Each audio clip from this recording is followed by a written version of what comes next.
Dengan berlalunya waktu, semakin banyak orang menghancurkan Yupei dan muncul di tepi danau. Tapi itu setengah hari, dan ada lebih dari selusin orang yang tidak bisa menahannya. Bisa dilihat berapa tekanan di bawah danau. Para sesepuh tidak terkejut sama sekali. Orang-orang ini sudah elit di sekte luar, dan dapat menempati peringkat 30 besar, menunjukkan bahwa mereka diharapkan untuk memasuki sekte dalam.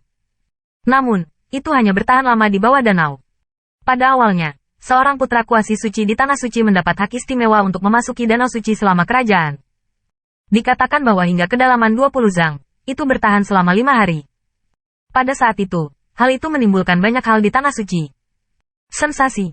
Dan orang-orang ini hanya sedalam beberapa kaki, dan mereka hampir tidak bertahan lama. Kesenjangan ini terlalu banyak untuk dikatakan berbeda seperti langit dan bumi.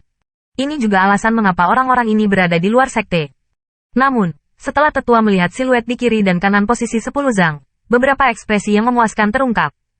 Sudah lama saya tidak turun ke posisi 10 zang. Belum lagi, selama mereka keluar dari Danau Suci, mereka pada dasarnya dapat dipilih ke dalam sekte dalam. 10 atau lebih orang yang tersisa tidak masuk secara mendalam, tetapi hanya 4-5 zang. Mereka semua memilih kedalaman yang paling aman. Lebih dari 10 orang ini, beberapa tetua juga melihatnya. Jelas, ini juga orang-orang yang bisa digunakan. Meski tidak termasuk dalam sekte dalam, mereka bisa menjadi tulang punggung sekte luar. Yah, aneh, kenapa kamu melewatkan satu? Seorang penatua menghitung jumlahnya sedikit, dan terkejut menemukan bahwa hanya ada 29 orang yang dihitung. Ketika ada yang hilang, dia berbisik pelan. Setelah dia mengatakan itu, beberapa sesepuh lainnya memperhatikan.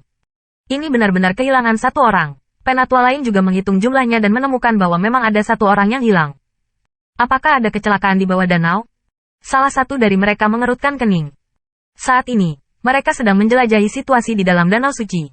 Faktanya, Tanah Suci belum pernah terjadi sebelumnya. Kesempatan untuk memasuki Danau Suci terlalu langka. Beberapa orang tidak mau menyia-nyiakan kesempatan ini dengan mudah. Mereka menginginkan Jen sampai batasnya, tetapi dia tiba-tiba membunuh hidupnya. Segera, mereka menjelajah sekitar 10,5 kaki. Namun, itu kosong dan tidak ada benda asing.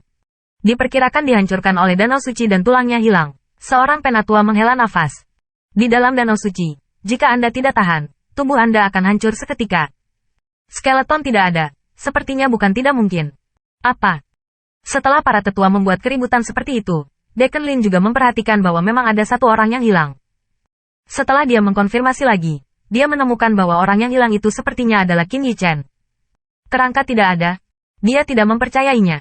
Jika itu disiplin lain, dia mungkin mempercayainya. Tapi itu Qin Yichen. Di awal basis kultivasi kekaisaran, dia mengalahkan Qin Yichen pada saat itu. Dia terus melihat. 10-6 kaki, 10-70 kaki, 20 zang. Semakin dalam dan semakin dalam, hati Deacon Lin juga tenggelam sedikit demi sedikit. 20 zang. Pada saat itu, Putra Kudus Semu berada di kedalaman ini. Oleh karena itu, Deacon Lin hanya memiliki sedikit keberuntungan di hatinya, dan itu juga hancur. Ini menunjukkan bahwa Qin Yichen mungkin terlalu sombong dan masuk terlalu dalam, jadi dia mengalami kemalangan. Tidak, fisiknya, meskipun lebih rendah dari Venerable Realm, setidaknya setengah dihormati. Biarpun tubuhnya hancur, seharusnya kerangkanya tidak ada.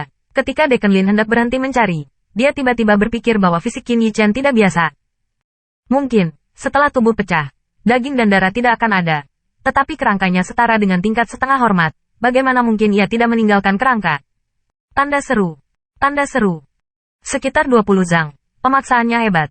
Tetapi belum mencapai titik di mana bahkan kerangka setengah tingkat pun dapat dihancurkan menjadi bubuk. Dia melanjutkan penyelidikannya. 22J, 25J, 28J. Itu. Ketika dia menyelidiki ke kedalaman 28 kaki, dia melihat ada siluet piringan yang samar-samar terlihat duduk di sana. Lalu dia pergi lebih dalam. Ini Qin Yichen. Deacon Lin tiba-tiba berseru, dan ada kengerian di matanya. Seperti hantu. Ekspresi wajahnya bahkan lebih sulit untuk dijelaskan. Qin Yichen, tetua sekte, yang telah berhenti menjelajah sejak lama, mau tidak mau melihat ke arahnya ketika dia mendengar seruannya. Qin Yichen, seolah-olah aku mendengarnya di suatu tempat. Seorang penatua sedikit mengernyit. Dia sepertinya pernah mendengar nama itu di suatu tempat, tetapi dia tidak dapat mengingatnya untuk sementara waktu. Qin Yichen membunuh Yi Muyan, dan kemudian mengalahkan Yu Qing di level setengah level. Ini bukan hal yang mulia bagi Bei Hao Dian, jadi meskipun sesekali dilewati, itu dengan cepat dihancurkan. Turun. Apakah orang baru yang membunuh Yi Buyan? Di tepi danau, ada murid gerbang luar yang terluka dengan terkejut. Setelah pengingatnya, semua orang terkesan. Namun, tetua sekte di beberapa wajah itu agak buruk. Mudah untuk mengatakan bahwa mereka telah mendengarnya. Lagi pula, itu adalah orang yang hampir diterima sebagai murid oleh penguasa istana Beihaudian. Kemudian mereka ingat mengapa mereka akrab dengan nama Qin Yichen. Namun, ada desas-desus bahwa Qin Yichen telah memasuki kuil dan, tetapi dia tidak menyangka akan datang ke sini. Tahukah Anda, memasuki danau suci sangat bermanfaat, tetapi tidak semua orang bisa menahan rasa sakit dan siksaan. Dan karena Qin Yichen dapat memasuki kuil dan, yang diakui oleh orang-orang tua di kuil dan, itu menunjukkan bahwa bakat bawaan meramu pil sangat bagus. Pil Refining Master selalu berada di atas martial artist.